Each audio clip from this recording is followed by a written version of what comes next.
O fazendeiro Elias só percebeu a dimensão da sua solidão e a profundidade do seu desespero quando ela bateu à porta com o peito cheio de leite. E encontrou um fazendeiro sozinho com um bebé faminto. Você lembra de um tempo em que a vida era medida pela altura da cerca, pela força do vento no celeiro e pela simples necessidade de sobreviver ao próximo inverno? É nesse lugar que esta história se desenrola. Para quem está chegando agora e deseja mergulhar na intensidade desta jornada de superação e humanidade, eu peço que deixe o seu like, comente de qual cidade você está assistindo e se inscreva no canal para não perder o restante desta narrativa contínua que promete mexer com as fibras mais sensíveis da alma. O som da madeira gasta sob o punho leve, porém firme, de Clara não era o som usual da fazenda Terra Dura. Terra Dura, como Elias a chamava, era um lugar de rangidos longos e gemidos da estrutura sob o peso da neve, não de batidas educadas. Eram quase 3 meses desde que ele tinha ouvido qualquer som humano que não fosse o choro agudo e desesperado de Theo, o bebê. Elias abriu a porta apenas o suficiente para deixar a luz fraca do entardecer revelar a silhueta dela. O ar frio da montanha entrou, misturando-se ao cheiro azedo e pesado que pairava sobre a sala. Leite de fórmula mal, misturado, fraldas sujas e o suor da exaustão que marcava as roupas e a pele dele. Ele não a conhecia. Nunca a tinha visto na minúscula vila de fundo do vale. Ela estava parada ali, uma jovem mulher cujos olhos grandes e cansados pareciam ter visto tragédias recentes e pessoais. Ela usava um casaco de lã grosseira, um lenço apertado sobre a cabeça que mal continha os fios de cabelo rebeldes e segurava uma sacola de tecido.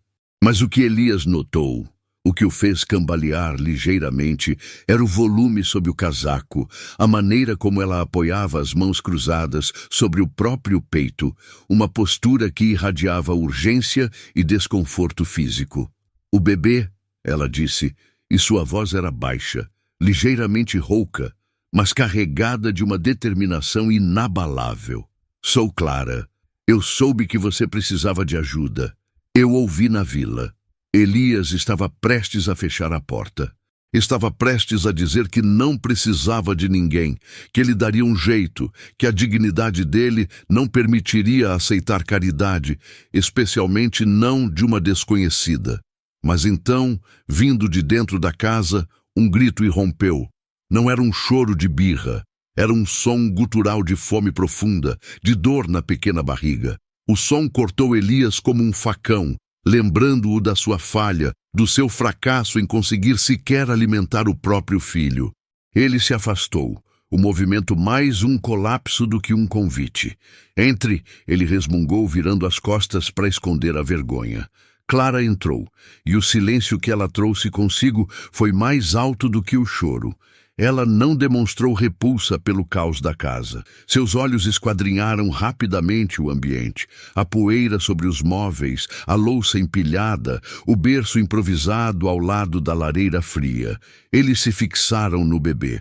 Theo estava vermelho, arqueando as costas na tentativa desesperada de encontrar sustento. Clara não pediu permissão. Ela largou a sacola no chão, tirou o casaco e o lenço, expondo-se à luz opaca que vinha da única janela. Elias mal pôde respirar. Ela usava uma camisa simples de algodão, e o que era evidente para ambos era a tensão dolorosa da sua condição. O leite materno tinha chegado, mas não havia um bebê para aliviar a pressão. Era uma fonte que estava prestes a transbordar, cheia de vida, mas sem um propósito imediato. Ela olhou para Elias e nos seus olhos havia uma compreensão silenciosa, uma espécie de contrato selado no sofrimento mútuo. Ele está faminto, ela afirmou. Elias assentiu, incapaz de proferir uma palavra, sentindo o nó apertar na garganta. Ele observava enquanto Clara se aproximava do berço. Ela pegou o pequeno Theo, cujo corpo tenso relaxou momentaneamente ao sentir o calor de um toque feminino, mesmo que estranho. O cheiro dela era diferente do dele, cheiro de banho recente, de sabão neutro e, inegavelmente, um aroma doce e pesado de leite fresco. Ela se sentou na poltrona velha de couro, a que pertencia à falecida esposa de Elias, e calmamente, com uma naturalidade avassaladora, abriu a camisa. Elias virou o rosto, sentindo o calor subir pelas suas orelhas, mas era impossível não notar. O som do choro cessou abruptamente. Foi substituído por um silêncio voraz, o som rítmico e profundo de Theo, sugando com a urgência de quem retorna à vida. O alívio no rosto de Clara era imediato, físico. A tensão dolorosa do peito diminuiu, e com ela uma lágrima escorreu pela lateral do seu nariz. Não era uma lágrima de tristeza, Elias percebeu, mas de um profundo e complexo alívio, a liberação de uma energia vital que precisava encontrar sua vazão. A sala mergulhou em um silêncio sagrado. Elias ficou parado perto da porta. O fazendeiro de 30 e poucos anos, forte e rude, mas naquele momento inteiramente fragilizado pelo que presenciava. O milagre da vida, acontecendo ali, no meio da poeira e da desordem que ele tinha deixado acumular. O processo durou o que pareceram 10 minutos ou uma vida inteira. Quando Theo soltou, seu rosto estava rosado, os lábios brilhantes, a respiração profunda e satisfatória. Ele adormeceu quase instantaneamente, um peso quente e inerte nos braços de Clara. Clara cobriu-se novamente, com a mesma calma dignidade, e olhou para Elias. Ele não comia assim há dias, não é? Ela perguntou. Mas não era uma pergunta, e sim uma constatação suave. Elias apenas balançou a cabeça, incapaz de articular o pedido de desculpas que estava preso em sua garganta por ter permitido que seu filho chegasse àquele estado. Ele sentou-se na cadeira mais próxima, o peso da última semana de insônia e desespero finalmente desmoronando sobre seus ombros. Eu agradeço, ele conseguiu dizer, a voz mais áspera do que ele pretendia. Mas não precisa ficar. Clara aninhou Theo contra o ombro, o cheiro de bebê saciado e leite tomando conta do ambiente. Ela sorriu, um sorriso pequeno, triste, que mal tocou seus lábios. Eu preciso, Elias. Não por você, por mim. A revelação pairou no ar. A necessidade dela não era financeira, não era caridade. Era uma necessidade biológica e emocional, tão urgente quanto a fome de Theo. Elias finalmente notou a sua própria tragédia refletida na dela. Se ele havia perdido a esposa no parto, Clara havia perdido o bebê logo após dar à luz. As vilas pequenas tinham ouvidos afiados e bocas soltas. Ela tinha chegado ao vale com o peito cheio e o ventre vazio. O excesso de vida que carregava encontrou o vazio que ele sentia. Eu tive uma menina, disse Clara, sem que Elias tivesse que perguntar. Ela olhava para o teto de madeira manchado pela fumaça. Chamei-a de Lívia. Ela não resistiu à primeira noite. Meu leite chegou 2 dias depois que a enterramos. Chegou e não quis ir embora. Fiquei inchada, dolorida. Disseram que eu tinha que ordenhar, mas a dor de jogar fora o que era para ela era demais. Elias ouviu a história dela, a simplicidade brutal com que ela relatou a perda. Ele entendia a dor que se manifestava fisicamente, que se recusava a ser ignorada. Para ele, a dor era o silêncio da casa e a visão vazia do lado da cama. Para ela, era o calor pulsante e a doçura do leite que se tornava um tormento. Eu ouvi sobre seu filho, Clara continuou, mexendo os dedos nos cabelos macios de Theo. Ouvi que ele não pegava a mamadeira direito, que você tentou a vizinha, mas ela estava doente. Eu pensei, se eu não posso alimentar a minha, talvez eu possa dar o que o seu precisa, pelo menos até eu secar, ou até você encontrar outra solução. O fazendeiro olhou para o bebê nos braços dela. Aquele momento não era sobre vergonha ou dignidade, era sobre a sobrevivência de Theo e sobre a sobrevivência dela. E quanto tempo isso duraria? Elias perguntou, a voz agora um pouco mais firme, pragmática. Clara olhou para ele diretamente. O tempo que for necessário. Eu sei trabalhar. Eu sei cozinhar, Elias. Sei cuidar da casa. Se você me der um quarto e algo para comer, eu cuido dele. Eu preciso de um motivo para esvaziar este leite. Um motivo que não seja o balde. A proposta era simples, despojada de romance ou qualquer sentimentalismo. Era um acordo de necessidade mútua, um pacto de sobrevivência costurado pela dor da perda. Elias não tinha empregados e mal conseguia manter a fazenda em ordem. Preso, que estava à rotina caótica de alimentar um recém-nascido, recalcitrante. Eu tenho um pequeno quarto nos fundos, perto da despensa, Elias respondeu. É frio, precisa de reparos. Servirá, disse Clara. E pela primeira vez, Elias viu a determinação forte por trás da fragilidade dela. Ela não estava buscando conforto, mas propósito. Naquela noite, a fazenda Terra Dura mudou. Elias observava Clara, enquanto ela limpava uma parte da cozinha. Ela não usava vassouras, mas trapos úmidos, recolhendo a sujeira com uma precisão quase metódica. O cheiro de vinagre e sabão de pinho começou a substituir o cheiro azedo. Ela acendeu a lareira com uma habilidade que denunciava uma vida rural. E logo o crepitar da lenha adicionou um som de calor e esperança ao silêncio gélido da casa. Enquanto Theo dormia profundamente, saciado e aquecido, Clara preparou um jantar simples com o que havia na despensa escassa de Elias. Batatas e cebolas, cozidas lentamente com um pouco de banha. Quando ela serviu o prato para Elias, ele hesitou. Era a primeira refeição quente, cozida por outra pessoa que não ele, em meses. Coma! Ela ordenou sem aspereza. Você precisa de força para cuidar dos animais amanhã. Elias comeu em silêncio, observando-a. Ela não comeu muito, apenas algumas colheradas, e depois recolheu a louça. Ela parecia estar tentando se manter ocupada para evitar que o silêncio voltasse a se instalar, mas também para evitar que Elias fizesse perguntas sobre a vida dela antes da perda de Lívia. A fazenda é grande, Elias disse, quebrando o silêncio pesado. Havia muitos planos. Ele não precisava dizer quem tinha feito os planos. Sua esposa, Helena, era a luz e a força por trás da terra dura. Clara assentiu enquanto lavava a última panela.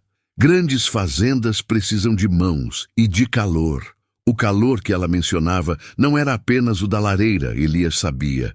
O corpo dela, a presença dela, era um calor humano que ele tinha banido da sua vida desde o funeral de Helena.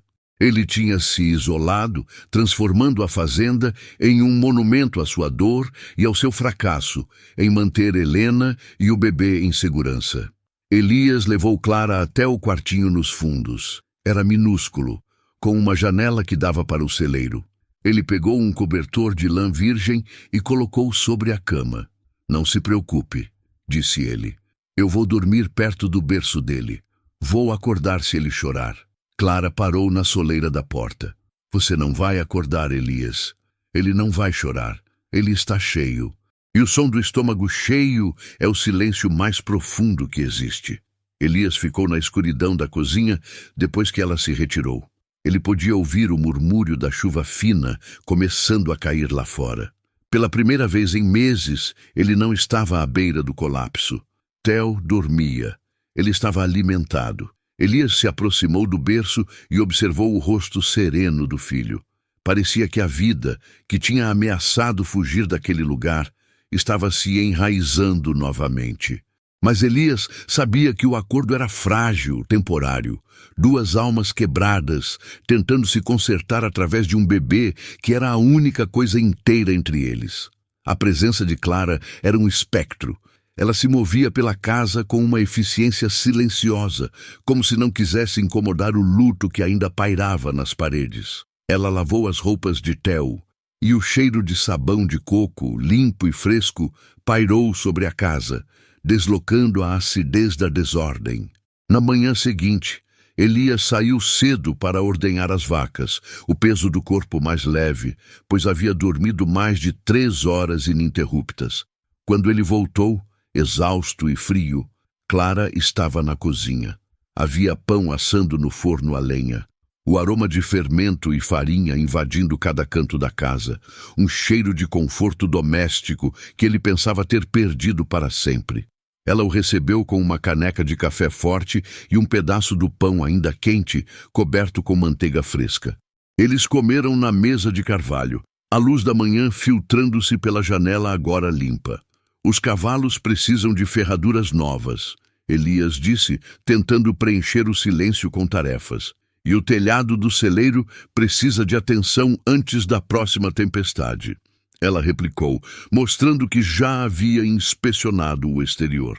Eles não estavam conversando como um fazendeiro e sua ajudante. Estavam falando como parceiros na manutenção de um lar, de uma vida. Ao longo da primeira semana, a rotina se estabeleceu com uma precisão quase militar. A cada 3 ou 4 horas, o choro leve de Theo chamava Clara. Ela o pegava e o acalmava, os movimentos dela suaves e experientes.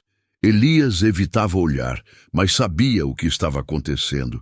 Sentia a diminuição da tensão na casa a cada mamada bem-sucedida. A tensão entre os dois, no entanto, era palpável.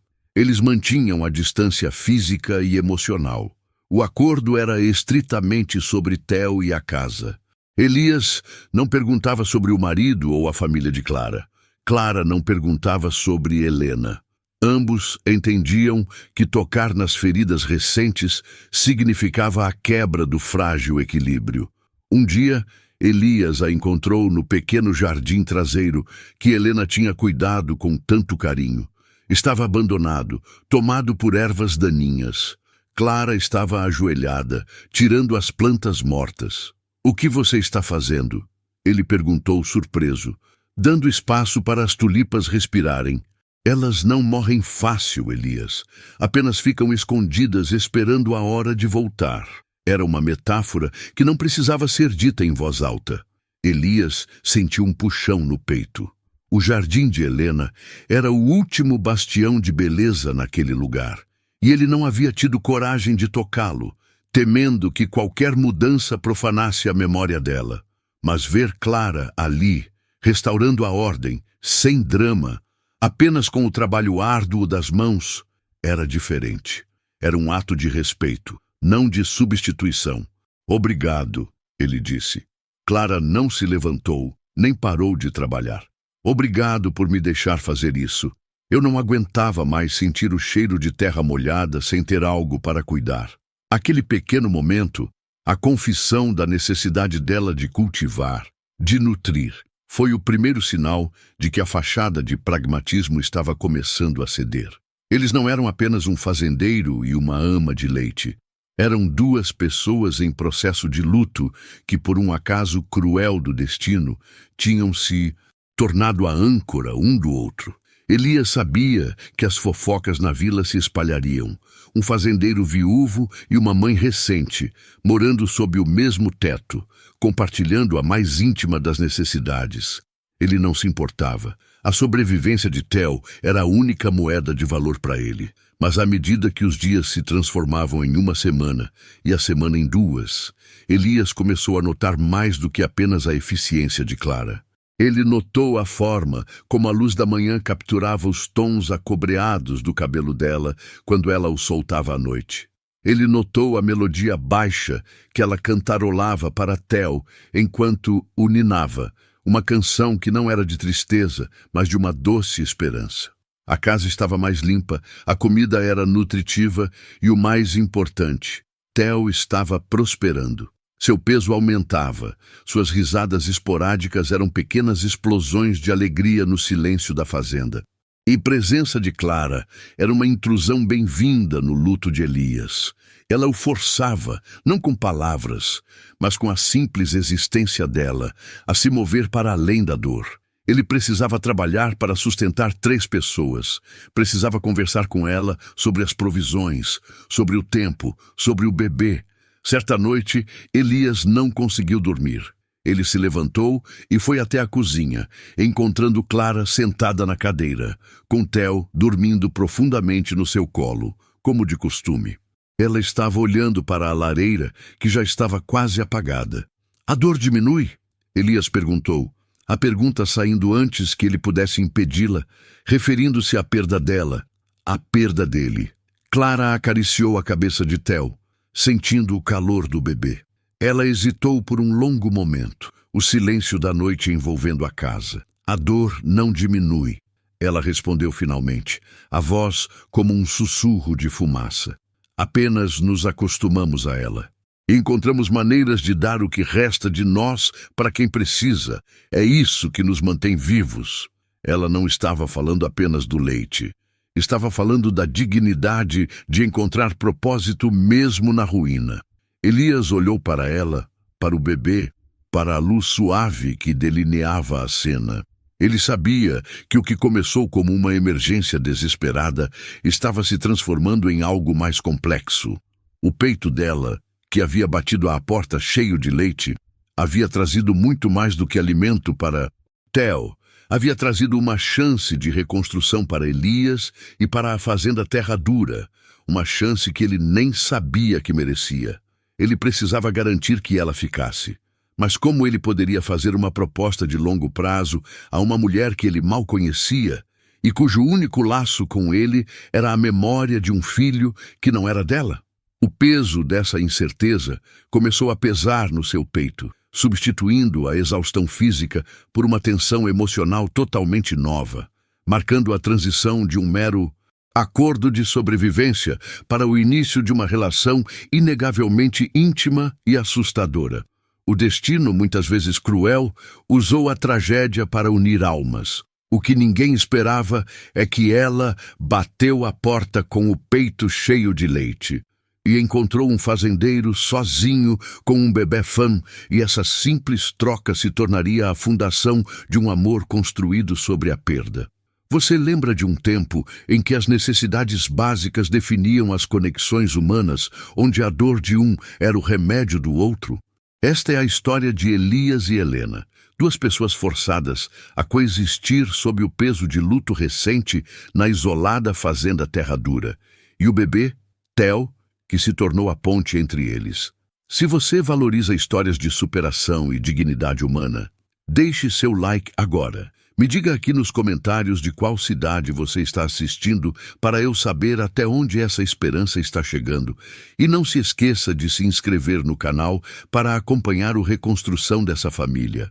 O peso dessa incerteza começou a pesar no peito de Elias, substituindo a exaustão física por uma tensão emocional totalmente nova, marcando a transição de um mero acordo de sobrevivência para o início de uma relação inegavelmente íntima e assustadora.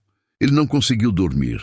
Ficou sentado na velha poltrona da sala, ouvindo o som rítmico da respiração de Theo no quarto ao lado e o silêncio mais pesado ainda de Helena. Ele imaginava o que ela estava sentindo. Sua história era a dele invertida. O que ele perdeu, ela sentia em dobro. E agora ela estava dando o que tinha de mais vital para o filho dele, um estranho. Essa dívida não era financeira, era de alma. Os dias que se seguiram se estabeleceram em uma rotina que beirava a cumplicidade. Elias acordava antes do sol, os ombros ainda pesados pela fadiga acumulada, mas agora havia um novo ímpeto. Ele alimentava o gado, verificava o celeiro. Ao retornar, o cheiro de café forte e, estranhamente, de sabão de coco já dominava a casa. Helena tinha uma mania silenciosa de organizar, e Elias percebeu que, em 2 dias, a Terra Dura tinha deixado de ser uma morada de viúvo desorganizado para se tornar um lar funcional, mesmo que tingido pela tristeza. Ela não perguntava o que fazer, simplesmente via o que precisava ser feito. Roupa suja, panelas engorduradas, tudo era resolvido sem que uma palavra fosse dita. O silêncio entre eles não era de desconforto, mas de respeito mútuo, à dor alheia. Eles eram 2 estátuas de sal esperando desmanchar. A intimidade crescia nos detalhes. Elias via Helena amamentar Theo. A cena era sempre a mesma, mas sempre nova. Ela sentava-se na cadeira de balanço próxima à janela da cozinha, a luz da manhã beijando o rosto dela e o pequeno corpo de Theo. o som da sucção, o suspiro de satisfação do bebê e a expressão de Helena, uma mistura complexa de luto e propósito. Ela nunca sorria enquanto alimentava Theo, mas sua testa relaxava e a rigidez que carregava nos ombros desaparecia.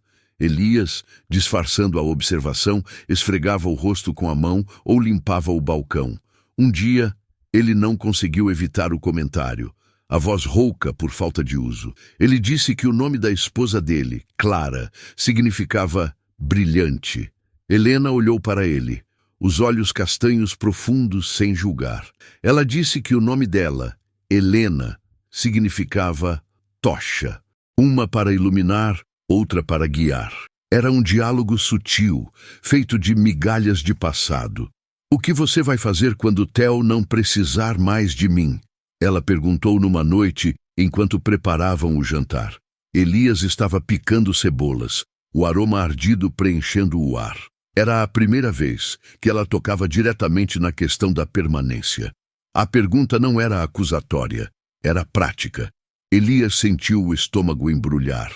Ele hesitou, tentando encontrar as palavras que não soassem desesperadas ou ofensivas. Eu não sei. Eu não consigo pensar nisso, Helena.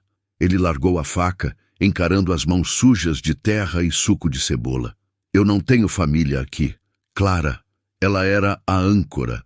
Theo só tem a mim e até eu estava falhando. Você não falhou, Elias. Ela rebateu com firmeza, enquanto mexia o ensopado. Você só foi confrontado com o impossível. Criar um bebê sozinho de um dia para o outro é pedir que o céu desmorone sobre sua cabeça e você ainda tenha que segurar o telhado. Ele engoliu em seco. A validação dela era mais potente que 1000 horas de sono. Eu preciso que você fique, não apenas por Theo, por mim, a fazenda, a casa, tudo estava morrendo junto comigo e com Clara. Você trouxe vida de volta. Ela apoiou a colher na panela, o olhar fixo na fumaça que subia. Aquele era o momento crucial. Elias sabia que qualquer proposta financeira que ele fizesse seria um insulto. Ele não estava comprando o serviço dela, estava mendigando a presença dela. Elias, você sabe que eu não posso morar aqui para sempre, ela disse, a voz baixa, mas carregada de uma resignação pesada. Eu tenho uma vida. Tinha. Eu perdi meu filho, meu marido. Eu perdi tudo. Eu estou aqui porque eu estou fugindo do que restou do meu passado. Mas eu tenho que voltar e encarar. O que restou? Ele pressionou. Ele sabia pouco da história dela, apenas que o luto era fresco. Onde você estava, Helena? O que você deixou para trás? Ela puxou uma cadeira na mesa, sentando-se de frente para ele. A luz fraca da lâmpada delineava a expressão de cansaço profundo. Ela esfregou os braços, como se o frio da noite tivesse entrado nos ossos. Meu marido era um bom homem, ela começou, e sua voz se quebrou por um instante, rapidamente recuperada. Nós tínhamos uma pequena porção de terra, irrigada pelo rio, perto do vilarejo de areias secas. Não é terra dura, mas era nossa. Quando o bebê nasceu, quando ele morreu, nós quebramos. Meu marido não aguentou. Ele bebia para apagar o som do berço vazio. Ele se afogou no rio há 2 semanas, na mesma noite que meu leite começou a apertar o peito. Eu o encontrei na margem e não tive forças para voltar para aquela casa. Aquele lugar é um túmulo para mim agora. Elias ouvia em choque silencioso. Ela não havia perdido apenas um filho. Ela tinha perdido o companheiro e a segurança da terra. Ela estava verdadeiramente sozinha e desamparada, assim como ele, mas sem teto ou meio de vida. Ela havia chegado à sua porta não como uma babá contratada, mas como uma refugiada da própria vida. Eu tive que fugir, ela sussurrou, a mão apertando o tecido do vestido simples. Eu não podia ficar em areias secas. Eu não tinha dinheiro, não tinha para onde ir. Eu caminhei por 2 dias, meu peito latejando, sentindo a punição da natureza por ter leite e não ter boca para alimentá-lo. Eu precisava esvaziar a dor, ou eu explodiria. Eu bati na primeira porta que vi que parecia segura o suficiente para não me dar mais problemas. Era a sua. O ar ficou denso. Elias percebeu que a ligação entre eles era muito mais profunda do que imaginava. Eles eram dois destroços flutuando, e Tel era o bote salva-vidas que os mantinha juntos. Fique, Elias disse, não como uma sugestão, mas como um fato. Ele empurrou a cebola picada de lado e alcançou as mãos dela sobre a mesa, ignorando a hesitação dela. Helena, você disse que precisava de propósito. Olhe para nós. Eu tenho o propósito, mas não tenho forças. Você tem a força, a vida. E Tel precisa de você, não como um favor temporário. Eu te dou um contrato de longo prazo. Eu te dou parte da colheita. Eu te dou a dignidade de um lar. A casa precisa de você. Eu preciso de você para me ajudar a erguer terra dura de novo. E em troca, você tem um lugar seguro para chorar e se curar, sem ter que voltar para a casa que te matou. Ele a olhou nos olhos. O apelo não era romântico, mas vital. Era um pacto de sobrevivência entre iguais. Nós nos ajudamos. Você me devolve meu filho, eu te devolvo um futuro. Ele concluiu, a sinceridade crua e evidente. Helena retirou as mãos lentamente. Ela olhou para a janela escura, para o brilho distante das estrelas sobre a fazenda desolada. Ela ponderou a proposta. Voltar significava enfrentar o vazio e o julgamento. Ficar significava aceitar a dor, mas transformá-la em algo útil, mantendo a memória do seu filho viva no ato de alimentar outro. Você não está apenas me dando um lugar, ela disse, e pela primeira vez havia um traço de sorriso, amargo e fugaz. Você está me dando um motivo para meu peito não explodir. Eu aceito. Mas você precisa entender, Elias. Eu não sou sua esposa, nem a mãe de Tel. Eu sou a mulher que tem leite e que não tem mais para onde ir. E quando eu parar de amamentar, eu serei a sua vizinha, a sua amiga, a sua sócia. Mas eu preciso de tempo para aceitar que a única coisa que me resta é a minha capacidade de nutrir a vida de outra pessoa. É o suficiente, ele respondeu, sentindo o peso da responsabilidade, mas também um alívio imenso. O acordo foi selado ali, na cozinha, sob o cheiro de cebola e ensopado, com o som suave de um bebê dormindo como testemunha. Eles haviam trocado o luto pela codependência e Terra Dura tinha, finalmente, ganhado um novo pilar. A partir daquele momento, a tensão sutil mudou. Já não era a incerteza da partida, mas sim o risco da permanência. Eles trabalhavam lado a lado. Elias voltava do campo para encontrar Helena na horta, a testa suada, o cabelo preso num coque desgrenhado, mas com as mãos cheias de vida. Ela começou a transformar o jardim abandonado de Clara, plantando ervas e flores simples. Ela cantava para Tel músicas de ninar que Elias nunca tinha ouvido, melodias antigas e melancólicas que falavam de chuva e de milho. Elias sentia a força dela o puxando para fora do poço do desespero. Ele riu um dia, um som estranho e quase doloroso, quando Helena o repreendeu por tentar dar a Tel um pedaço de pão antes da hora. Ele via o rigor dela, a disciplina imposta pela tragédia, e a admirava. Ela não era uma mulher frágil, era uma força da natureza controlada. Entretanto, com a estabilidade veio a familiaridade, e com a familiaridade veio o perigo. Eles eram jovens, atraídos pelo vazio um do outro. Havia momentos em que seus olhares se cruzavam, e o luto que os unia parecia derreter, expondo uma atração simples, física, que eles lutavam para ignorar. Eram os momentos em que Elias a observava de costas, movendo-se pela casa, ou quando ela lhe entregava Tel, e seus dedos se tocavam por um segundo a mais do que o necessário. Esses toques eram choques elétricos, lembrando-os de que eles não eram apenas cuidadores, eram homem e mulher, ambos carentes de consolo. O verdadeiro conflito não era mais a permanência, mas a pureza da relação. Elias temia misturar o amor que ele ainda sentia por Clara com o conforto perigoso que Helena oferecia. Ele temia desrespeitar Helena, transformando o pacto de sobrevivência em algo carnal e superficial. E Helena, por sua vez, temia que, ao se entregar a Elias, ela estaria apagando totalmente a memória do seu falecido marido e traindo a si mesma. A tensão atingiu o pico em uma tarde chuvosa. Elias estava consertando o telhado do celeiro, e Helena correu para levar-lhe café quente e um pedaço de broa. Ela subiu a escada instável. Ele a pegou pelo braço, garantindo que ela pisasse firme. Ela estava molhada pela chuva fina, e o cheiro de terra molhada e sabão emanava dela. Você devia ter me esperado na porta, ele disse, a voz rouca, sem soltá-la.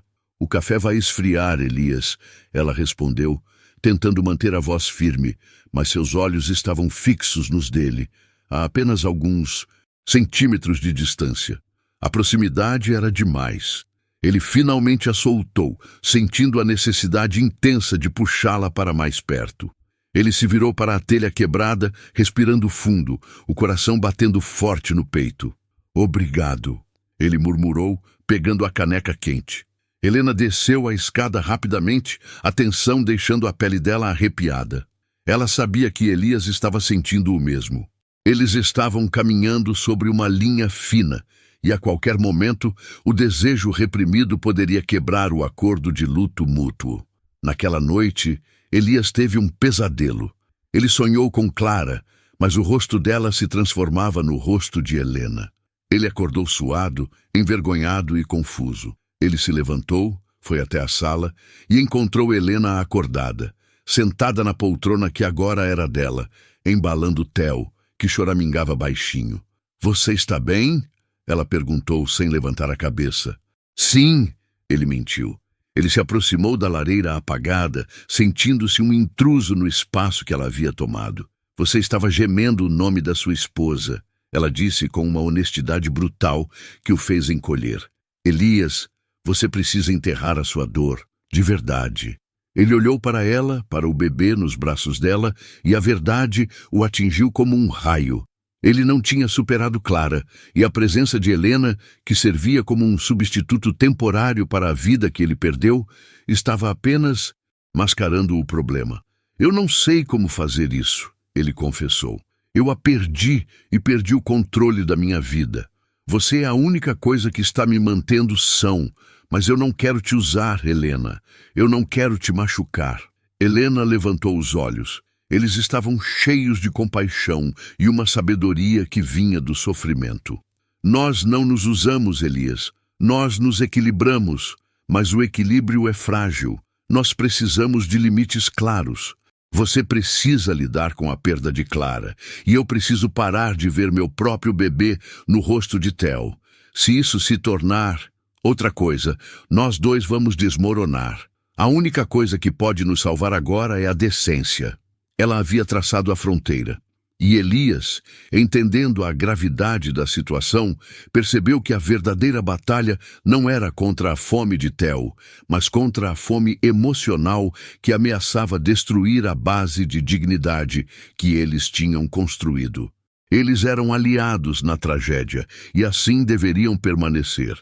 Ele se afastou, retornando ao seu quarto frio, determinado a manter a distância, custasse o que custasse. A reconstrução de terra dura seria dolorosa, mas seria feita com cimento e não com paixão efêmera. O ar entre eles ficou rarefeito, carregado com a promessa tácita de dor e de respeito. A ironia da vida selou o destino quando ela bateu a porta com o peito cheio de leite e encontrou um fazendeiro sozinho com um bebê fã. E a fronteira da decência que Helena havia traçado no dia anterior parecia agora, para Elias, tão fina quanto uma folha de papel. Você lembra de um tempo em que as tragédias eram individuais, quando a dor era uma propriedade privada? Em terra dura, a dor deles se tornara um bem comum, compartilhado a cada troca de fralda, a cada mamada de Theo. Se você sente que esta história te toca, que o destino destes personagens merece ser contado, deixe o seu like e me diga de qual cidade está assistindo. Isso nos ajuda muito a continuar trazendo narrativas de valor humano. E claro, se ainda não se inscreveu, clique no botão e venha fazer parte da nossa comunidade. A promessa de distância feita na noite anterior transformou a atmosfera da fazenda de um refúgio improvisado para uma câmara de eco da repressão. Elias se impôs uma rotina espartana. Ele acordava antes do sol, tratava do gado e só entrava na casa quando sabia que Helena estava ocupada com Theo ou no jardim. Eles trocavam palavras estritamente necessárias, como mercadores concluindo negócios essenciais. A temperatura da água, a quantidade de farinha, o peso da lenha. O problema era que, sob aquela tensão controlada, a química humana se recusava a ser disciplinada. Helena, por sua vez, tentava focar sua energia em transformar a casa em um lar habitável, uma muralha contra a desordem emocional. Ela descobriu que o escritório de Elias, ao lado da sala, era o epicentro da desolação. A porta ficava sempre fechada e o cheiro de mofo e papel velho era quase sufocante. "Você precisa arejar isso aqui", ela disse a ele uma manhã, enquanto passava com Theo no colo. "Não é saudável." Elias mal levantou os olhos do prato de mingau. "É o meu escritório. Deixe estar. É o seu luto transformado em pó, Elias. Você precisa enfrentá-lo." Ele pousou a colher com um baque seco. O silêncio que se seguiu não foi de paz, mas de resistência mútua. "Eu cuido de Theo, Helena. Você cuida da cozinha e do jardim. Não precisa cuidar da minha dor." Ela recuou, ofendida pela dureza, mas entendendo a origem. A dor dele era um campo minado que ele proibia qualquer um de pisar. No entanto, o destino tinha planos mais intrusivos. Alguns dias depois, durante uma forte tempestade que assolou terra dura, uma goteira se abriu exatamente sobre a velha escrivaninha de carvalho no escritório. Elias estava na cidade, buscando suprimentos, e a água começou a escorrer, ameaçando uma pilha de livros antigos e caixas de documentos. Helena não pensou duas vezes. A decência exigia que ela respeitasse a privacidade, mas a emergência exigia ação. Ela abriu a porta do escritório, ignorando o frio que parecia emanar do ambiente, e rapidamente começou a mover os objetos molhados. O cheiro de cedro velho e chuva ácida preencheu suas narinas. Ao levantar a escrivaninha para colocar um balde, uma pequena chave de bronze caiu debaixo do tapete. Era ornamentada e parecia antiga. Helena hesitou por um segundo. A ética gritava para ela ignorar, mas a curiosidade, atiçada pelo ambiente carregado de segredos, a puxou para a frente. Ela percebeu que a chave se encaixava perfeitamente na fechadura de uma gaveta secreta na lateral da escrivaninha. Uma gaveta que Elias sempre mantinha trancada. A tensão do último mês, a fronteira de decência que eles haviam imposto, tudo se quebrou naquele momento. Helena abriu a gaveta. Não havia documentos ou dinheiro. Havia apenas uma pequena caixa de madeira com uma caligrafia delicada gravada na tampa. "Nossa casa." Dentro, ela encontrou o que parecia ser um diário de planejamento. Esboços de uma varanda maior, desenhos de um berçário com janelas amplas voltadas para o nascer do sol, e o que mais a atingiu, uma lista de nomes de bebês, cuidadosamente dividida em meninos, nomes fortes, e meninas, nomes doces. No topo da lista de meninas, circulado 3 vezes, estava o nome Clara Júnior. Ao lado, havia uma carta não enviada, escrita em papel de seda. Começava sem saudação, apenas com uma explosão de dor e arrependimento. "Eu deveria ter sido mais forte por nós dois, Clara. Eu prometi que não te deixaria sozinha no final, e quando você me pediu para ficar, eu fui covarde. Eu tinha medo de ver a dor e fugi. Eu te disse que precisava resolver um problema no celeiro, mas, na verdade, eu precisava de distância da ideia de que você estava partindo. E agora, a única distância que existe é a eternidade. Eu te falhei." As mãos de Helena tremiam. Não era um luto idealizado, era a culpa crua de um homem que sentia ter abandonado a esposa em seus momentos finais. O problema no celeiro era o código para sua covardia. Elias não tinha apenas perdido Clara, ele a tinha perdido com um fardo de remorso esmagador. Neste exato momento, o som de botas pesadas no alpendre anunciou o retorno de Elias. Ele entrou, encharcado pela chuva, com a expressão tensa de quem esperava uma briga.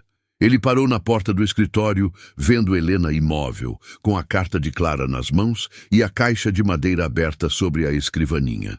Não houve necessidade de explicação. A violação da privacidade era clara, mas a compreensão que a invadiu era ainda maior.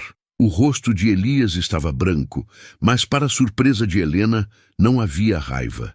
Havia apenas a dor nua de quem foi pego com a alma exposta. "Você leu", ele sussurrou, e o som era mais um gemido do que uma acusação. Helena, incapaz de falar, apenas assentiu, as lágrimas misturando-se à tinta da carta molhada pela goteira. "Eu não a abandonei intencionalmente", Elias começou, sua voz falhando. "O médico havia me avisado que seria questão de horas. Eu não conseguia respirar naquele quarto. Ela estava tão fraca, mas seus olhos me suplicavam para ficar. Eu disse que voltaria em 5 minutos, e quando voltei, o quarto estava silencioso." Ele fechou os olhos, o corpo tremendo, não de frio, mas da memória. "Eu fui um covarde, Helena. Ela merecia que eu segurasse a mão dela enquanto ela dava o último suspiro. Eu não mereço nada bom depois disso." A fronteira da decência, a muralha que Helena havia tentado erguer entre eles, desmoronou completamente. Não havia mais Elias, o viúvo estoico, ou Helena, a mãe enlutada que amamentava. Havia apenas 2 almas quebradas, banhadas em luto e culpa, na penumbra fria daquele escritório. Helena caminhou até ele, e desta vez ela não hesitou. Ela não o abraçou como uma mulher que deseja um homem, mas como uma sobrevivente que reconhece o mesmo abismo nos olhos do outro. "Você não a falhou, Elias. Você a amou até o limite da sua resistência. A dor nos faz covardes. É a nossa maneira de sobreviver." Ela sentiu o peso do luto dele em seus ombros, um peso que só podia ser carregado por alguém que entendia o fardo da perda irreparável. Aquele abraço não era paixão, era fusão, era a admissão de que o amor deles por Theo e a dor pela perda os havia tornado codependentes de uma forma perigosa e profunda. Eles não estavam apenas compartilhando uma casa, estavam compartilhando um trauma. O silêncio do escritório foi quebrado apenas pelo gotejar ritmado da chuva. Quando eles finalmente se separaram, a luz nos olhos de Elias havia mudado. A determinação de manter a distância desapareceu, substituída por uma necessidade desesperada de proximidade. Ele a via não mais como uma babá ou uma hóspede, mas como a única testemunha viva e compreensiva de seu maior fracasso. "Eu tenho algo mais que preciso te mostrar", disse Elias, sua voz agora embargada pela urgência. "Algo que pode explicar tudo o que aconteceu e por que a vida em terra dura nunca mais será a mesma." Ele a guiou para fora do escritório, pela cozinha e até o porão úmido e escuro da fazenda. O cheiro de terra molhada e raízes podres era forte. Elias acendeu uma lamparina a óleo, e a luz revelou algo que estava escondido sob uma lona grossa. Era uma estrutura de madeira maciça, com cerca de 1,5 metros de altura, coberta de inscrições estranhas. Não parecia uma peça de mobiliário, mas sim algo ritualístico. "Isso é de Clara", ele explicou, apontando para a madeira escura. "Ela não era daqui. Ela veio da Lituânia e trouxe consigo tradições que eu nunca entendi. Ela dizia que esta era uma guardiã da colheita, um tipo de amuleto para garantir fertilidade e proteção." Elias passou a mão nervosamente pela estrutura. "Eu sempre achei que era bobagem, superstição, mas quando ela morreu, eu tentei destruí-la, não consegui. Ela está fincada na fundação e a madeira parece inquebrável. E desde que a chuva começou na semana passada, ela tem exalado um cheiro estranho, adocicado, quase como mel." Helena se aproximou, sentindo a mesma fragrância sutil. O que a atingiu não foi o objeto, mas o medo na voz de Elias. Ele não estava mostrando a ela uma relíquia, estava mostrando a causa de sua crescente paranoia. Elias, isso é apenas uma peça de madeira. Se Clara a amava, mantenha-a, mas não se torture. Não é a madeira, Helena. Ele insistiu, sua voz baixa e conspiratória. É o que aconteceu depois. Clara e eu tínhamos dívidas pesadas com o Sr. Petrov, um homem da cidade que financiou a última colheita. Ele é conhecido por ser implacável. Ele queria esta fazenda, este pedaço de terra. E ele sabia sobre a guardiã. Elias se ajoelhou e apontou para uma pequena fenda na base da estrutura. Eu achei isto anteontem.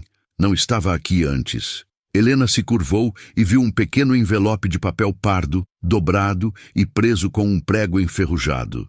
Elias o puxou e o abriu, revelando um bilhete manuscrito sem assinatura. A letra era agressiva e distorcida. A mensagem era curta e gelada. O que não nos pagam em dinheiro, pagam em alma. O bebê pagará a dívida de Clara. O tempo está acabando. O ar do porão pareceu congelar. Não era mais sobre luto ou paixão proibida. Era sobre ameaça, extorsão e, possivelmente, magia negra. Theo não era apenas o filho de Elias. Ele era, segundo os credores implacáveis, a moeda de troca. Helena sentiu um frio profundo na espinha. A pureza do ato de amamentar, a santidade daquela ligação entre ela e Theo, parecia ter atraído forças externas e perigosas para a terra dura. Eles estavam sob vigilância e a vida do bebê estava em jogo. A decência e as fronteiras eram luxos que não podiam mais pagar. Eles estavam em guerra. Petrov, Elias murmurou, apertando o bilhete na mão. Ele está tentando me quebrar. Não apenas tomando a terra, mas me tirando o que sobrou dela. Ele está usando a morte de Clara contra mim. E agora, o bebê. A necessidade de proteger Theo superou qualquer vestígio de reserva que Helena ainda pudesse ter. Ela pegou a lamparina da mão de Elias. A luz refletia nos olhos dela, transformando a compaixão em uma determinação feroz. Nós não vamos deixá-lo fazer isso, ela declarou. E sua voz ecoou no porão, cheia de uma autoridade que Elias nunca tinha ouvido. Não importa o que você fez ou deixou de fazer, Theo é inocente. Se ele quer uma guerra, Elias, ele a terá. Mas nós lutaremos juntos. A ameaça externa, personificada pelo credor cruel e pelo medo supersticioso, finalmente forjou a aliança inquebrável que a tragédia por si só não havia conseguido criar. Eles subiram do porão, deixando a guardiã na escuridão. O cheiro adocicado parecia segui-los, misturado ao aroma de leite fresco que emanava de Helena. Elias, vendo o fogo na determinação de Helena, percebeu que ela não era mais uma aliada, mas sim sua fortaleza. E se para proteger o bebê eles tivessem que ignorar as fronteiras do coração, que assim fosse. O respeito havia dado lugar à necessidade desesperada de sobrevivência mútua, e ele sabia que essa nova proximidade, forçada pelo perigo, seria a mais difícil de se manter pura. A reconstrução de terra dura tinha acabado de começar, mas o cimento agora era feito de segredos e medo. Ele a olhou, grato e aterrorizado. O jogo havia mudado, e o preço era o próprio destino deles. A determinação deles, forjada no porão escuro, provou que ela bateu a porta com o peito cheio de leite. E encontrou um fazendeiro sozinho, com um bebê fã. Não era apenas caridade, mas sim o início de uma batalha por suas vidas. Você lembra de um tempo em que as tragédias, por mais devastadoras que fossem, tinham o poder de alinhar destinos que, de outra forma, jamais se cruzariam? Esta é a história de Elias e Helena, dois forasteiros ligados pelo milagre de um bebê e pela ameaça iminente de perder tudo. Se você chegou até aqui, é porque o valor da resiliência e da fé em meio ao caos ainda ressoam em sua alma. Já deixe o seu like.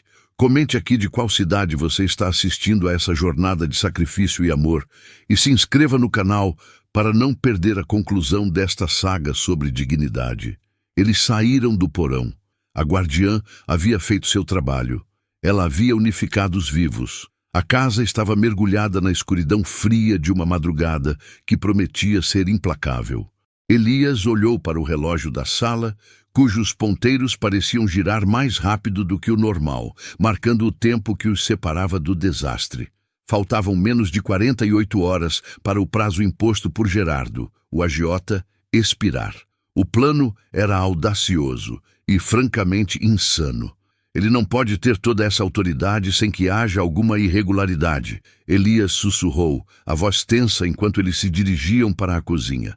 O cheiro de leite e medo flutuava no ar. Ele usa o medo e a superstição para nos manter quietos, Helena. Mas se encontrarmos a ponta certa do fio, a prefeitura, o banco, tem que haver um registro que ele manipulou. Helena, prática como sempre, acenou, seus olhos fixos na cafeteira. Ela não havia dormido direito em dias, mas a adrenalina e a fúria justa eram melhores que qualquer descanso. O problema é que o registro está na cidade e você não pode sair daqui, ela respondeu, despejando o café forte. E se eu for, Gerardo saberá. Ele me vê como a enfermeira, a intrusa, mas ele já percebeu que sou a sua fraqueza. Ele vai nos observar. Elias pegou a caneca, o calor confortando suas mãos calejadas. Ele sabia que ela tinha razão. Gerardo era metódico e cruel. Sua influência se estendia além dos limites da fazenda. Ele havia garantido que Elias ficasse isolado, incapaz de lutar legalmente. Então teremos que ser mais espertos, ele disse, passando a mão pelo cabelo. Ele se aproximou de Theo, que dormia tranquilo no berço improvisado ao lado da mesa da cozinha. A inocência do bebê era o combustível que movia o motor exausto de Elias. Temos que mandar uma mensagem sem que ele saiba quem a enviou. A conversa se estendeu até o amanhecer, pontuada apenas pelo som suave da sucção de Theo enquanto mamava e pelo ranger dos assoalhos. Elias expôs os documentos antigos que havia guardado no baú, papéis manchados de tinta e tempo, referentes às hipotecas e dívidas que seu pai havia contraído. Helena, surpreendentemente, tinha uma mente afiada para finanças. Ela identificou rapidamente as cláusulas de juros compostos que pareciam violar as leis estaduais da época. Isso aqui, ela apontou para um número em negrito, é a chave. Se ele está cobrando juros sobre juros de forma ilegal, o contrato inteiro pode ser invalidado. Mas precisamos que alguém na cidade, alguém que não seja rastreável a nós, leve isso a um advogado honesto. O nome que surgiu, quase como um sussurro de esperança, foi o de Dona Emília. A velha parteira, conhecida por sua discrição e seu profundo senso de justiça, morava na borda da cidade. Ela havia ajudado a comunidade por décadas e devia pouco ou nada a Gerardo. A decisão foi tomada. Helena faria a viagem mais perigosa de sua vida, não para a cidade, mas para a casa de Emília, sob o manto da escuridão da próxima noite. Os 2 dias que se seguiram foram marcados por uma tensão quase insuportável. Eles trabalhavam lado a lado na fazenda. Elias cuidava dos animais, mas seus olhos estavam constantemente procurando por sombras na estrada. Helena dividia seu tempo entre o bebê e a preparação meticulosa dos documentos. A proximidade forçada, que antes era uma fonte de constrangimento e atrito, agora se transformava em uma dança coordenada de necessidade. Elias observava como ela segurava Theo, com uma ternura que ele não imaginava que existisse. O leite, o sacrifício e o cansaço haviam transformado a aparência severa de Helena. Seus olhos, antes focados apenas na eficiência, brilhavam com a luz suave da maternidade inesperada. Uma noite, enquanto Elias consertava um painel do celeiro, Helena se aproximou, trazendo uma xícara de chá de ervas. O silêncio entre eles não era mais vazio, mas cheio de pensamentos não ditos. "Você ama este lugar, não ama?" ela perguntou, o olhar varrendo os campos dourados pela luz do crepúsculo. Elias hesitou, respirando fundo o aroma da terra molhada. "Eu amava o meu pai, Helena. Este lugar era a vida dele. Eu amo a ideia de que Theo possa crescer aqui, livre do que nos persegue." "E o que é que persegue você, Elias?" Ela insistiu, sem julgamento. Ele largou o martelo. A pergunta não era sobre Gerardo. Era sobre a guardiã, sobre o peso da culpa que ele carregava por sua esposa e sobre o segredo da fertilidade que ele tentava enterrar. O fracasso, ele admitiu, a voz baixa, cheia de poeira e dor. O fracasso em proteger aqueles que eu amo. Eu prometi ao meu pai e eu falhei com ela, com minha esposa, e agora sinto que estou falhando com Theo. Helena colocou a mão no braço dele. O toque foi breve, mas eletrizante. Uma ponte de calor humano sobre o abismo de seu sofrimento. Você não está falhando, ela disse com firmeza. Você está lutando. A diferença é enorme. Pessoas que falham desistem. Você está aqui, Elias. Você está comigo e estamos protegendo ele. Isso é tudo o que importa.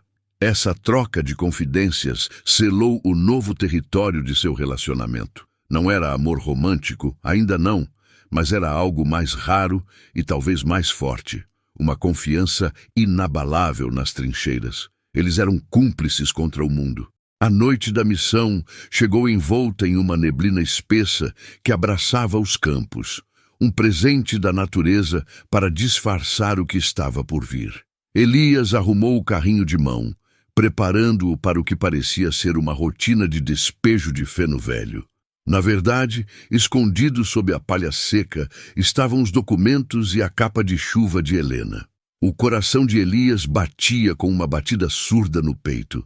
Ele sentia o peso de toda a responsabilidade. Se ela fosse pega, ele perderia não apenas a fazenda, mas também sua única aliada e, inegavelmente, a mãe de Theo. Vou sentir falta do seu café. Ele tentou brincar, mas a piada morreu em sua garganta. Helena o olhou, a expressão séria, mas calma. Ela vestia roupas escuras e parecia pequena contra a vastidão da noite. Ela havia acabado de alimentar Theo, e seus seios ainda estavam pesados. O lembrete físico do porquê ela estava arriscando tudo. Cuide dele, Elias. Não confie em ninguém. Mantenha as portas trancadas e não acenda luzes desnecessárias. Ela deu a ele instruções como se estivesse se preparando para uma longa viagem, não para uma caminhada de 2 horas no escuro. Ele a abraçou, um ato impulsivo, desesperado. Foi o primeiro abraço deles que não era para consolar Theo. Seus corpos se encaixaram perfeitamente por 1 segundo. Ele sentiu o cheiro do sabão e do leite. Volte para nós, ele pediu, quase implorando. Eu voltarei, ela prometeu, separando-se rapidamente. A missão era mais importante que a emoção. Helena partiu com o carrinho, empurrando-o lentamente pela estrada de cascalho. O som das rodas sumiu rapidamente, engolido pela neblina. Elias voltou para a casa vazia, o silêncio mais opressor do que o barulho.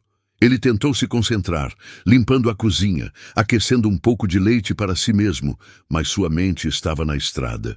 A fazenda, que ele havia lutado tanto para manter, parecia agora apenas uma estrutura fria e desprotegida.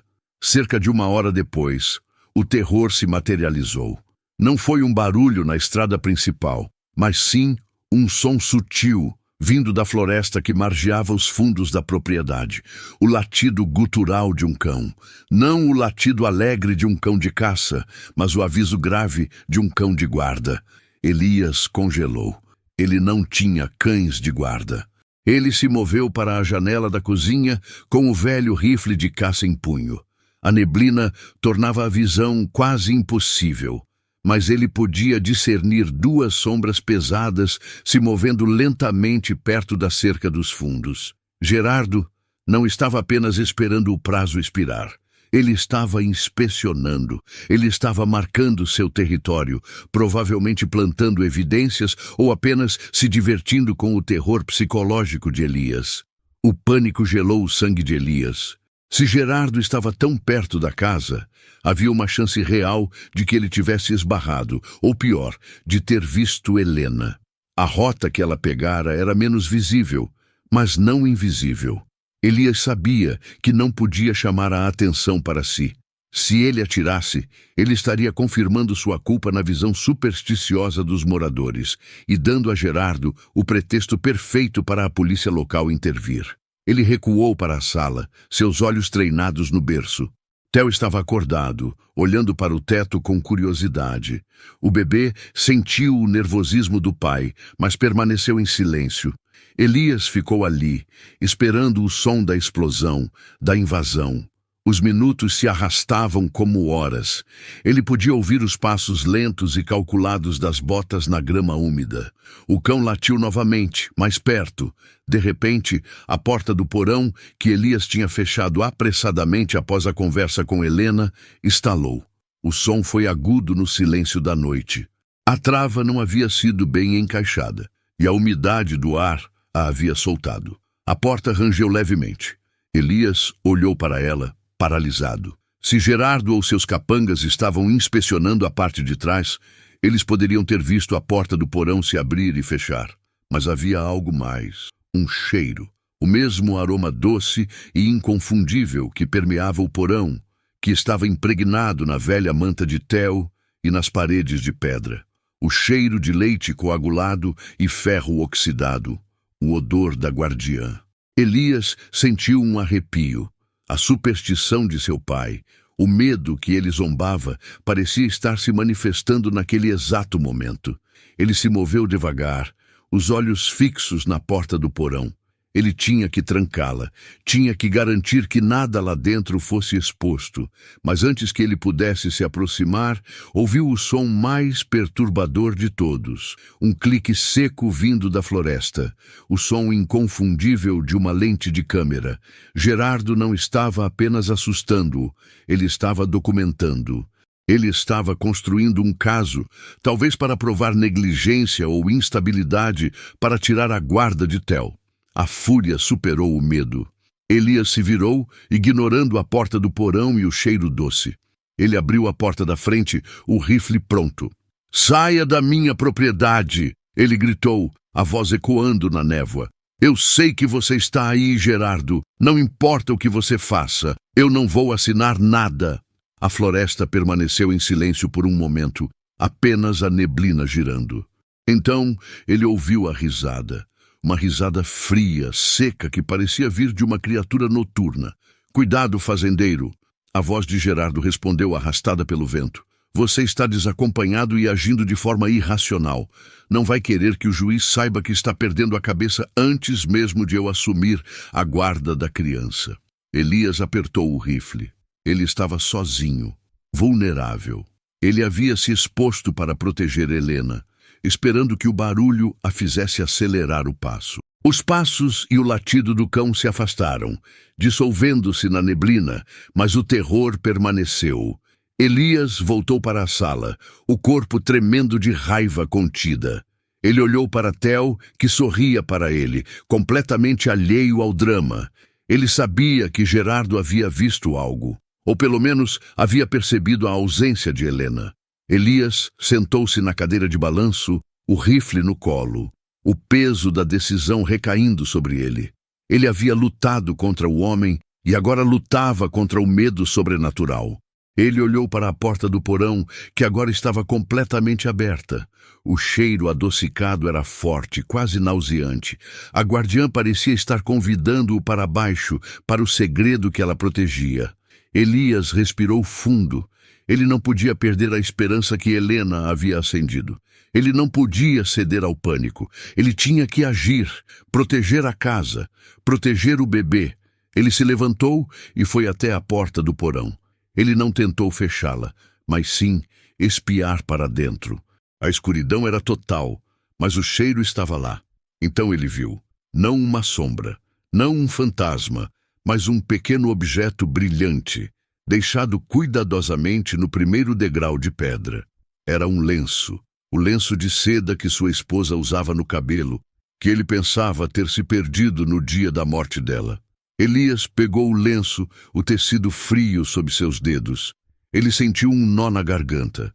Se o lenço estava ali, se o porão estava aberto, se Gerardo havia chegado tão perto, talvez a guardiã não estivesse lutando contra ele, mas por ele. A mensagem era clara. O perigo estava na superfície, e a proteção estava nas profundezas da casa e nos laços que o ligavam ao passado. Ele trancou a porta com uma determinação renovada, guardando o lenço no bolso. O tempo avançava lentamente. Elias não ousou dormir. Ele ficou acordado, embalando Theo, sussurrando promessas de um futuro em que eles não seriam caçados. Quando os primeiros raios de sol romperam a neblina, pintando os campos de um amarelo pálido, a exaustão o atingiu como um golpe físico. Ele havia sobrevivido à noite, mas a missão de Helena ainda estava em jogo. O sol estava alto quando, finalmente, ele ouviu o som familiar, o ranger de cascalho, o som lento e pesado do carrinho de mão. Helena estava de volta. Ele correu para a porta. Ela estava parada ali, pálida, com o cansaço estampado em seu rosto, mas seus olhos brilhavam com o fogo da vitória. O carrinho estava vazio. "Você está bem?" ele perguntou, apressando-se para ajudá-la. "Consegui", ela disse, a voz rouca. Dona Emília concordou em levar os documentos ao advogado na capital. Ela fará isso amanhã cedo, sob o pretexto de visitar um parente doente. Elias sentiu um alívio tão grande que quase cedeu. Eles tinham uma chance, uma pequena fresta de luz. Helena o olhou nos olhos. "Eu passei muito perto, Elias." Na volta, viu o rastro de botas e o cheiro de cigarro. Ele estava esperando. Ele sabe que algo está errado. O medo voltou, mas era temperado pela esperança. "Ele veio aqui", Elias relatou brevemente, descrevendo a inspeção de Gerardo e a risada na floresta. E então ele tirou o lenço do bolso, mostrando-o a ela. "E a guardiã nos visitou." Helena olhou para o lenço e depois para o porão com uma expressão de surpresa misturada a um respeito sombrio. "Ela está nos ajudando", Helena sussurrou. "O medo dele é real. Ele teme o que não pode tocar." A chegada de Helena mudou a atmosfera na casa. A tensão externa continuava, mas o alívio de estarem juntos novamente era um bálsamo. Elias sentia uma gratidão imensa, uma dívida que nunca poderia ser paga apenas com palavras. Naquela tarde, enquanto ela dormia um sono pesado, Elias se sentou ao lado dela, observando-a. O sacrifício dela era evidente em cada linha de cansaço. Ela não era apenas a ama de leite de Theo. Ela era a protetora deles, o alicerce que ele precisava. Ele percebeu, com uma clareza dolorosa, que o jogo de Gerardo estava forçando a verdade à tona. Eles precisavam mais do que uma aliança temporária. Eles precisavam de uma família, ainda que fosse uma família montada sobre escombros. O dilema moral de Elias, sobre os limites de seu coração e sua promessa à esposa morta, desmoronava sob o peso da necessidade de sobrevivência. Ele precisava de Helena ao seu lado, e não apenas para o bebê. O plano estava em movimento. A bomba relógio de Gerardo estava armada.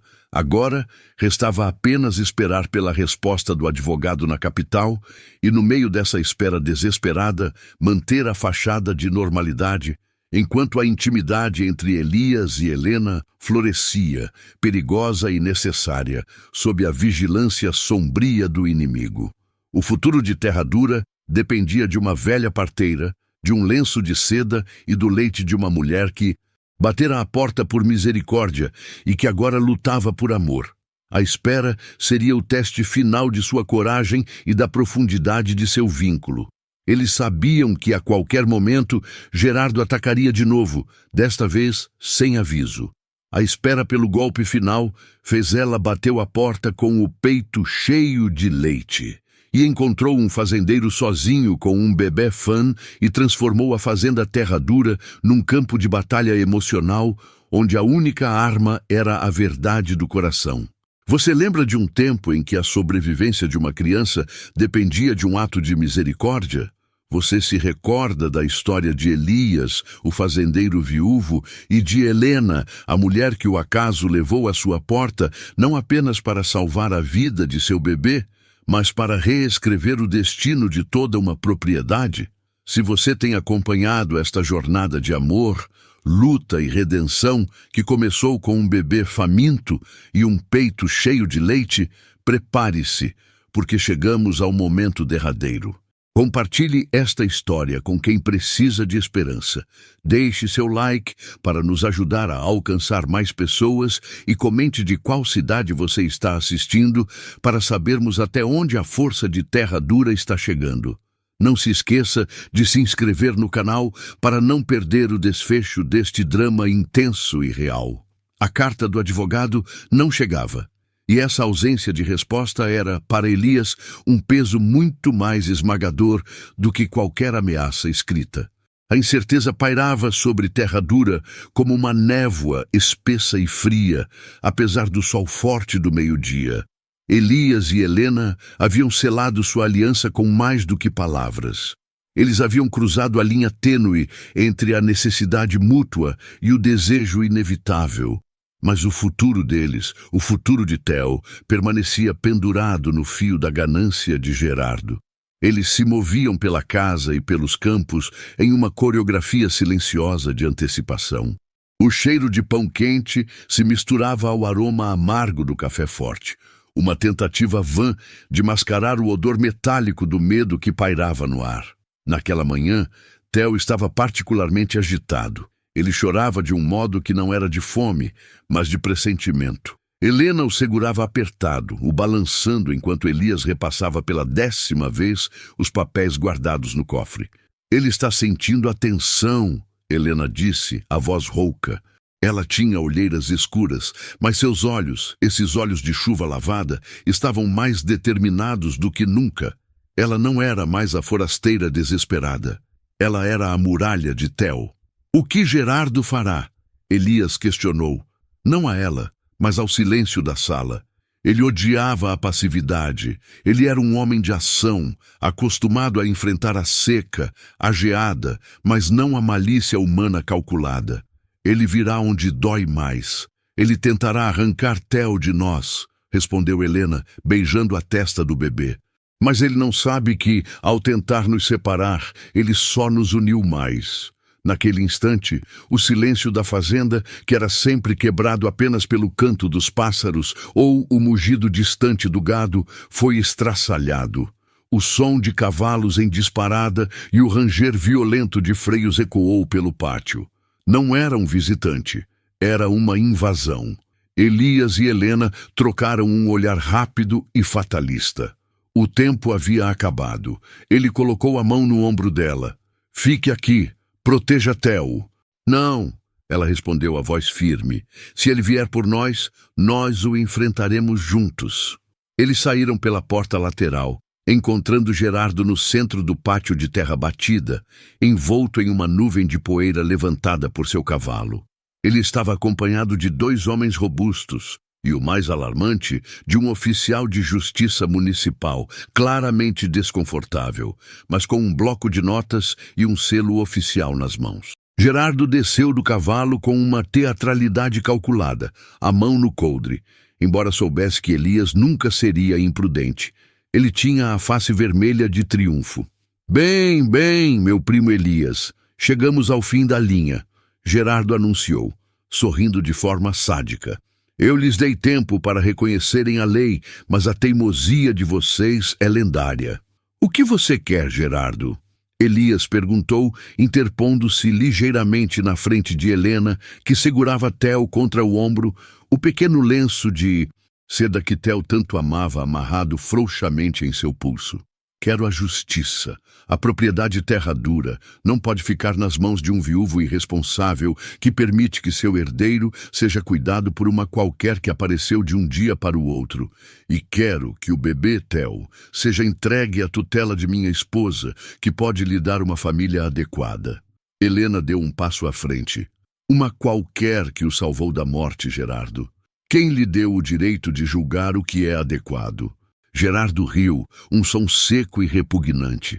O direito me foi dado pela lei, querida. Você é uma ama de leite contratada. Seus serviços são, ou melhor, eram valiosos, mas dispensáveis.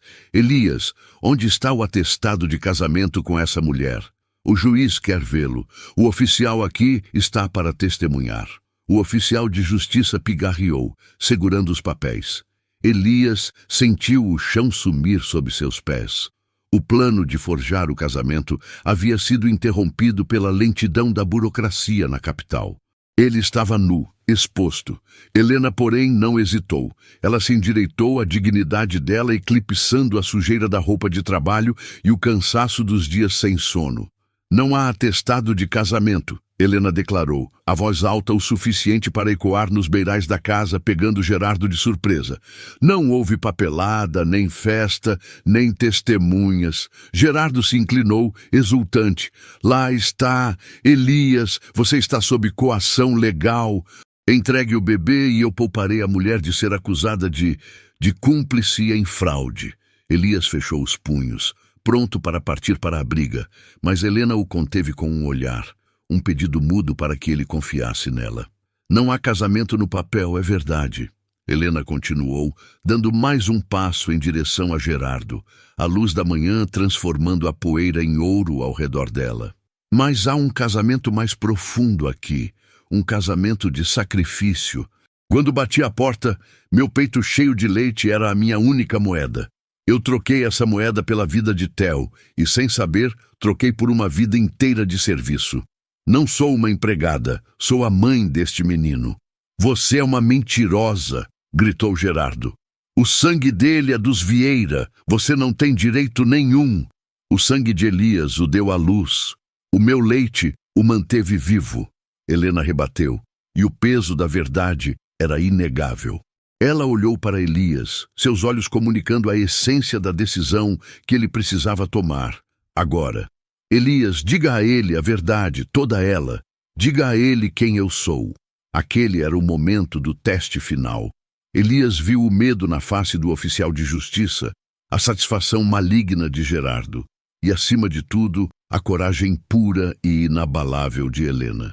Ele havia prometido à sua esposa morta que jamais amaria de novo. Mas ele percebeu que o amor que ele sentia por Helena não estava roubando nada do passado. Estava apenas construindo o futuro. Elias respirou fundo, o ar seco rasgando sua garganta. Ele se moveu para ficar lado a lado com Helena, sua mão encontrando a dela. Gerardo, você está certo, Elias confessou, sua voz baixa, mas potente. Não há um atestado de casamento, mas também não há mais uma simples ama de leite aqui. Há uma mulher que provou sua lealdade e seu amor de formas que você jamais entenderá. Helena não é minha empregada. Ela é minha companheira. Ela é a protetora de Theo. E a partir deste momento, ele olhou diretamente para o oficial de justiça, ignorando a explosão de raiva que estava prestes a vir de Gerardo. Helena é minha noiva, e quando o papel chegar, ela será minha esposa perante a lei e perante Deus. Se você tocar nela ou em Theo, ou tentar invadir esta propriedade com base em qualquer brecha legal, eu usarei cada centavo que possuo para garantir que você apodreça na cadeia por extorsão e ameaça.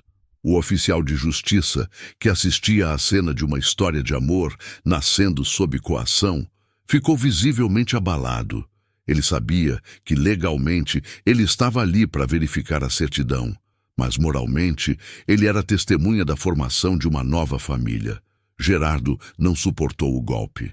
Seu plano de humilhar Elias e obter a custódia do bebê, que lhe daria o controle de terra dura, estava se desfazendo diante de sua face. A declaração de Elias, embora não fosse um casamento legal, era um compromisso inabalável. Isto é ridículo! Você está mentindo! Gerardo gritou, mas sua voz já estava enfraquecendo. Eu nunca menti sobre nada, Gerardo. Elias rebateu, a calma dele sendo o golpe final. Você confundiu o luto com a fraqueza. Agora vá. Seus serviços não são necessários aqui e a sua presença não é bem-vinda. O oficial de justiça fez um gesto hesitante para Gerardo e seus capangas. Vendo que não havia mais nada a fazer e com medo das ameaças legais de Elias, o oficial começou a guardar seus papéis. Com um último olhar de puro ódio, Gerardo chicoteou o cavalo e partiu, levando consigo o rastro de poeira e malícia. A fazenda ficou silenciosa novamente, o silêncio agora carregado de alívio e da intensidade da promessa que havia sido feita. Elias se virou para Helena. A adrenalina do confronto estava baixando, deixando-o trêmulo. Ele não esperou pelo diálogo. Ele apenas a puxou para um abraço apertado, sentindo o peso e o calor de Theo entre eles. Você me salvou, ele sussurrou em seus cabelos. Nós nos salvamos, ela corrigiu. Os dias que se seguiram foram de reconstrução. O ataque de Gerardo, embora doloroso, havia limpado o ar e forçado Elias e Helena a admitirem a profundidade de seu vínculo. Eles não precisavam mais fingir. O papel do advogado finalmente chegou, confirmando que, embora a situação fosse vulnerável, a declaração pública de Elias era o primeiro passo legal sólido. O advogado estava providenciando os documentos para a união formal com urgência. A fachada de ama de leite e patrão desapareceu completamente. Eles dividiam a mesa, as preocupações e, à noite, o quarto, não por necessidade de sobrevivência, mas por escolha e por amor. Eles haviam cruzado o abismo.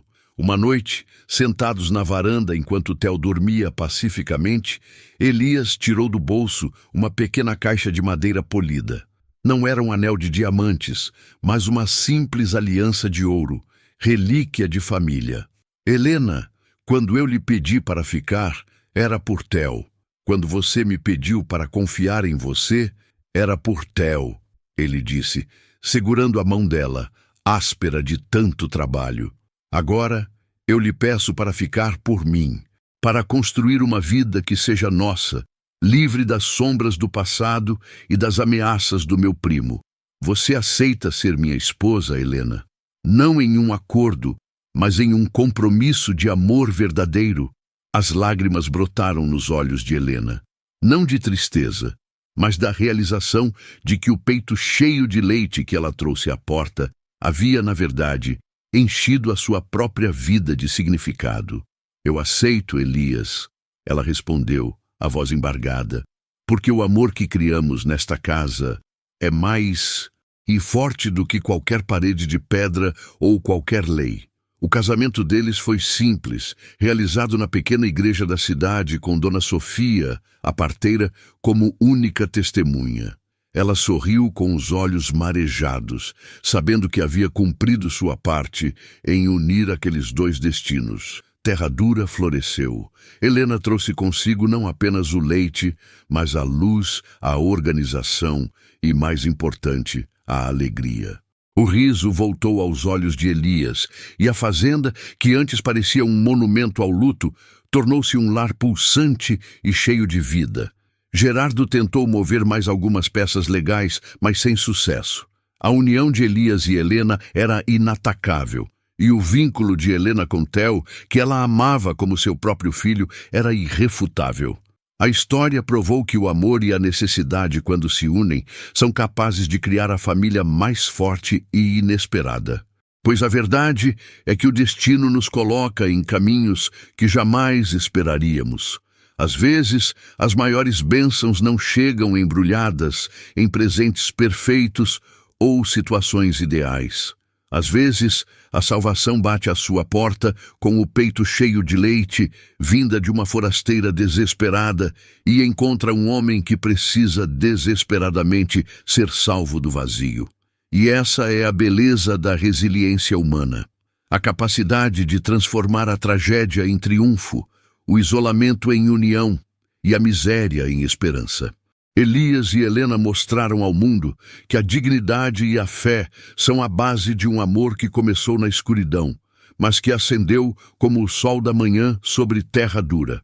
Se esta história de luta e o triunfo do amor inesperado tocou você, deixe seu like e inscreva-se no canal para mais histórias que nos ensinam sobre a força da vida. Compartilhe este final emocionante e comente o que esta jornada ensinou a você. Em breve, voltaremos com novas narrativas sobre o poder de transformar a dor em propósito. Até a próxima, e que a força de Terra Dura esteja com você.